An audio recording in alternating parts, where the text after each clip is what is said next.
Numbers 23 to 25. Balaam's first message. Balaam said, "Build me 7 altars here, and prepare 7 bulls and 7 rams for me." Balak did as Balaam said, and the 2 of them offered a bull and a ram on each altar. Then Balaam said to Balak, "Stay here beside your offering while I go aside. Perhaps the Lord will come to meet with me. Whatever he reveals to me, I will tell you." Then he went off to a barren height. God met with him, and Balaam said, "I have prepared 7 altars, and on each altar I have offered a bull and a ram." The Lord put a word in Balaam's mouth and said, "Go back to Balak and give him this word." So he went back to him and found him standing beside his offering with all the Moabite officials. Then Balaam spoke his message. "Balak brought me from Aram, the king of Moab from the eastern mountains. Come," he said, "curse Jacob for me. Come, denounce Israel." How can I curse? Those whom God has not cursed? How can I denounce? Those whom the Lord has not denounced? From the rocky peaks I see them. From the heights I view them. I see a people who live apart, and do not consider themselves one of the nations, who can count the dust of Jacob, or number even a fourth of Israel. Let me die the death of the righteous, and may my final end be like theirs. Balak said to Balaam, "What have you done to me? I brought you to curse my enemies, but you have done nothing but bless them." He answered, "Must I not speak what the Lord puts in my mouth?" Balaam's second message. Then Balak said to him, "Come with me to another place where you can see them. You will not see them all, but only the outskirts of their camp, and from there curse them for me." So he took him to the field of Zophium on the top of Pisgah, and there he built 7 altars, and offered a bull and a ram on each altar. Balaam said to Balak, "Stay here beside your offering while I meet with him over there." The Lord met with Balaam and put a word in his mouth and said, "Go back to Balak and give him this word." So he went to him and found him standing beside his offering with the Moabite officials. Balak asked him, "What did the Lord say?" Then he spoke his message. "Arise, Balak, and listen. Hear me, son of Zippor. God is not human, that he should lie, not a human being, that he should change his mind. Does he speak and then not act? Does he promise and not fulfill? I have received a command to bless. He has blessed, and I cannot change it. No misfortune is seen in Jacob, no misery observed in Israel. The Lord their God is with them. The shout of the king is among them. God brought them out of Egypt. They have the strength of a wild ox.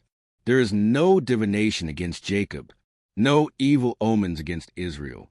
It will now be said of Jacob and of Israel, 'See what God has done.' The people rise like a lioness. They rouse themselves like a lion. That does not rest till it devours its prey, and drinks the blood of its victims." Then Balak said to Balaam, "Neither curse them at all nor bless them at all." Balaam answered, "Did I not tell you I must do whatever the Lord says?" Balaam's third message. Then Balak said to Balaam, "Come, let me take you to another place. Perhaps it will please God to let you curse them for me from there." And Balak took Balaam to the top of Peor, overlooking the wasteland. Balaam said, "Build me 7 altars here, and prepare 7 bulls and 7 rams for me." Balak did as Balaam had said, and offered a bull and a ram on each altar. Now when Balaam saw that it pleased the Lord to bless Israel, he did not resort to divination as at other times, but turned his face toward the wilderness.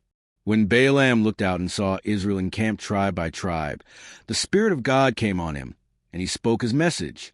The prophecy of Balaam son of Beer, the prophecy of one whose eye sees clearly, the prophecy of one who hears the words of God, who sees a vision from the Almighty, who falls prostrate, and whose eyes are opened.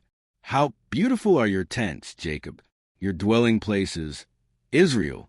Like valleys they spread out, like gardens beside a river, like aloes planted by the Lord, like cedars beside the waters. Water will flow from their buckets. Their seed will have abundant water. Their king will be greater than Agag. Their kingdom will be exalted. God brought them out of Egypt. They have the strength of a wild ox. They devour hostile nations, and break their bones in pieces. With their arrows they pierce them. Like a lion they crouch and lie down. Like a lioness, who dares arouse them? May those who bless you be blessed, and those who curse you be cursed. Then Balak's anger burned against Balaam. He struck his hands together and said to him, I summoned you to curse my enemies, but you have blessed them these 3 times. Now leave at once and go home. I said I would reward you handsomely, but the Lord has kept you from being rewarded. Balaam answered Balak, Did I not tell the messengers you sent me? Even if Balak gave me all the silver and gold in his palace, I could not do anything of my own accord, good or bad, to go beyond the command of the Lord. And I must say only what the Lord says. Now I am going back to my people. But come, let me warn you of what this people will do to your people in days to come. Balaam's 4th message. Then he spoke his message. The prophecy of Balaam son of Beor, the prophecy of one whose eye sees clearly, the prophecy of one who hears the words of God, who has knowledge from the Most High, who sees a vision from the Almighty, who falls prostrate, and whose eyes are opened. I see him, but not now. I behold him, but not near. A star will come out of Jacob. A scepter will rise out of Israel. He will crush the foreheads of Moab, the skulls of all the people of Sheph. Edom will be conquered. Seir, his enemy, will be conquered, but Israel will grow strong. A ruler will come out of Jacob and destroy the survivors of the city. Balaam's 5th message. Then Balaam saw Amalek and spoke his message. Amalek was first among the nations, but their end will be utter destruction. Balaam's 6th message. Then he saw the Kenite and spoke his message. Your dwelling place is secure. Your nest is set in a rock. Yet you Kenite will be destroyed when Ashur takes you captive. Balaam's 7th message. Then he spoke his message. Alas, who can live when God does this? Ships will come from the shores of Cyprus. They will subdue Ashur and Eber, but they too will come to ruin. Then Balaam got up and returned home, and Balak went his own way. Moab seduces Israel.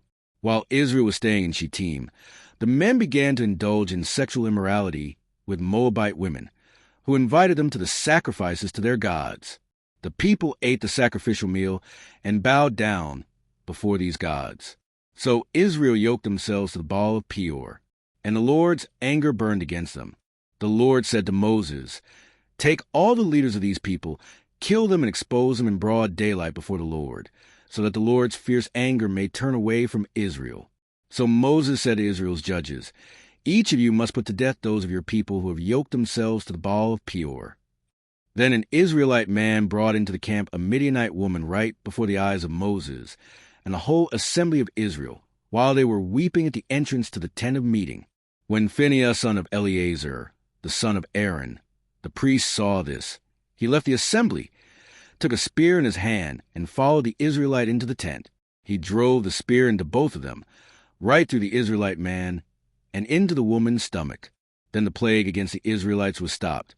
But those who died in the plague numbered 24,000.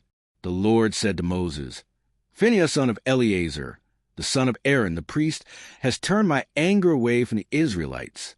Since he was as zealous for my honor among them as I am, I did not put an end to them in my zeal. Therefore tell him, I am making my covenant of peace with him. He and his descendants will have a covenant of a lasting priesthood, because he was zealous for the honor of his God and made atonement for the Israelites. The name of the Israelite who was killed with the Midianite woman was Zimri, son of Salu, the leader of a Simonite family. And the name of the Midianite woman who was put to death was Cosbi, daughter of Zur, a tribal chief of a Midianite family. The Lord said to Moses, Treat the Midianites as enemies and kill them.